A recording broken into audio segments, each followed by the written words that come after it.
अगर मैं कहूँ महादेव, जो समय के स्वामी हैं, जिनके तांडव से ब्रह्मांड हिल जाता है, वही महादेव एक बार इतने टूट गए थे कि उन्होंने प्रण लिया, मैं कभी विवाह नहीं करूँगा, कभी किसी से जुड़ूंगा नहीं। और अब जरा ये सुनिए, एक साधारण कन्या जो बचपन से मिट्टी से शिव की मूर्ति बनाती थी, उसने उन महादेव की नियति बदल दी जो खुद नियति के स्वामी हैं। क्या आप जानना चाहेंगे कैसे एक इंसान की तपस्या ने देवताओं, दैत्यों, ग्रहों, ब्रह्मांड सबका भविष्य बदल दिया? ये वो कहानी नहीं है जो आपने सुनी है, ये उससे कहीं गहरी, कहीं चौंकाने वाली गाथा है। आज मैं आपको सुनाने जा रही हूँ शिव और माँ पार्वती की वो अकल्पनीय, अद्भुत, शक्तिशाली गाथा, जिसने सिर्फ प्रेम नहीं, पूरे ब्रह्मांड का संतुलन कायम किया। शुरुआत होती है माता सती की मृत्यु से, जब उन्होंने अपने ही पिता दक्ष के अपमान के कारण अग्नि में कूदकर देह त्याग दिया था। उस पल शिव टूट गए, उन्होंने सृष्टि से मुंह मोड़ लिया, कैलाश की शिखा पर बैठकर एक निरंतर समाधि में डूब गए। न समय का एहसास, न संसार की चिंता। उधर माँ सती का पुनर्जन्म हुआ पार्वती के रूप में। जन्मते ही उनका हृदय किसी अज्ञात आकर्षण से शिव की ओर खिंचने लगा। तुम किसे देख रही हो?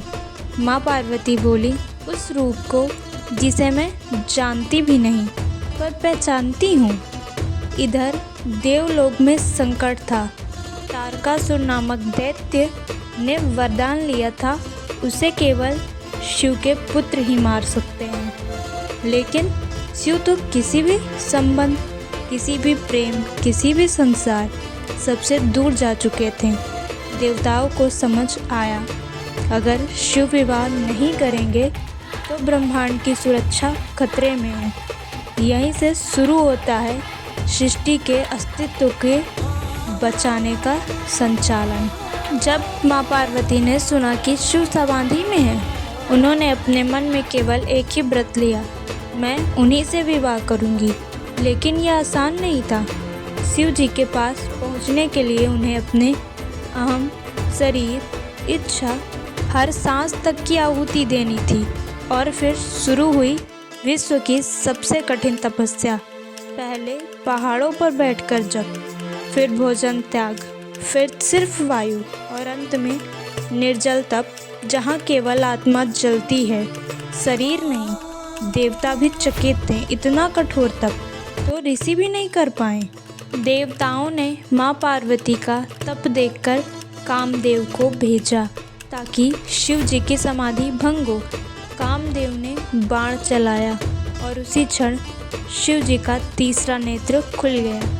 एक ज्वालामुखी सी दहाड़, एक अग्निकुंड सी चमक, और कामदेव क्षण भर में भस्म। पहाड़, नदियाँ, देवता, हवाएं सब भयभीत हो उठे। लेकिन पार्वती माँ ने आंखों में आंसू भरकर कहा, मेरे लिए नहीं, इस संसार के लिए जागिए प्रभु। उसी क्षण शिव को एहसास हुआ, पार्वती कोई साधारण आत्मा नहीं, वो शक्ति हैं। शिव जी ने उन्हें परखा, भिखारी का वेश लेकर, उनके प्रेम का मजाक उड़ाकर, उनकी तपस्या पर प्रश्न उठाकर। लेकिन पार्वती माँ अड़ग थी।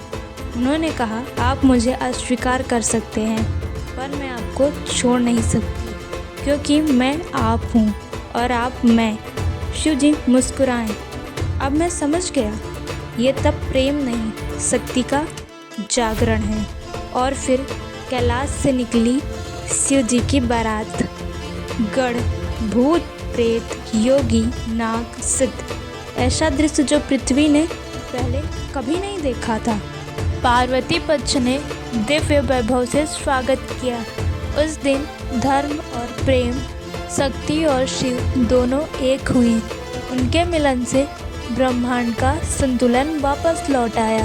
अगर पार्वती माँ ने हार मान ली होती, अगर उनका तप अधूरा रह जाता, तो क्या आज संसार सुरक्षित होता? अब बताइए, क्या सच्चा प्रेम वही है जो आपकी किस्मत बदल दे? कमेंट जरूर करिएगा। वीडियो को लाइक कर दें और चैनल को सब्सक्राइब करना ना भूलें।